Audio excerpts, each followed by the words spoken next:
বিসমিল্লাহির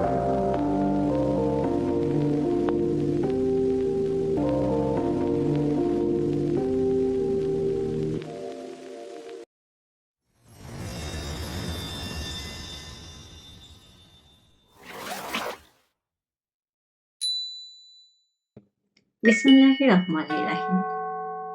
সমস্ত প্রশংসা আল্লাহ তাআলার জন্য, যিনি আমাদেরকে দোয়া করতে শিখিয়েছেন আর দোয়াকে বানিয়েছেন বান্দার শক্তি।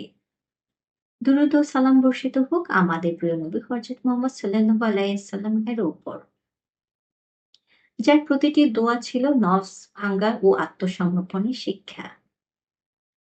প্রিয় ভাই ও বোনেরা, রমজানের শেষের দিকে এসে দোয়া আর সাধারণ কিছু থাকে না। এখন দোয়া মানে সব মুখোশ খুলে ফেলা। এখন দোয়া মানে নিজেকে আর লুকাতে না পারা। দীনানুর বলে, যখন চোখ ভিজে যায়, কণ্ঠ কেঁপে ওঠে, তখন দেহ বুঝে যায় এখন আর অভিনয় নয়। আজ দোয়া হবে তালিকা দিয়ে নয়, দোয়া হবে ভাঙ্গা মন দিয়ে। আজ দোয়া হবে, হে আল্লাহ, আমি ক্লান্ত, আমি ভুল করেছি, আমি নিজেকে বাঁচাতে পারিনি। আজকে মূল আমল, আজ একা হয়ে যান। রাতে কোনো এক সময় একটি বাতি নিভিয়ে দিন। কিছুক্ষণ চুপ থাকুন। তারপর যা বলতে পারেন না তা চোখের পানিতে বলুন।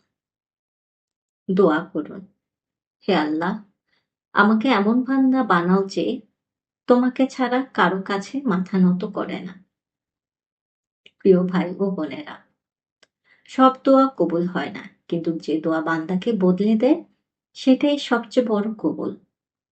আজ দোয়ার শেষ নয়, আজ দোয়ার গভীর শুরু। আল্লাহ আমাদের দোয়াকে নাজাতের সেতু বানান। আমিন।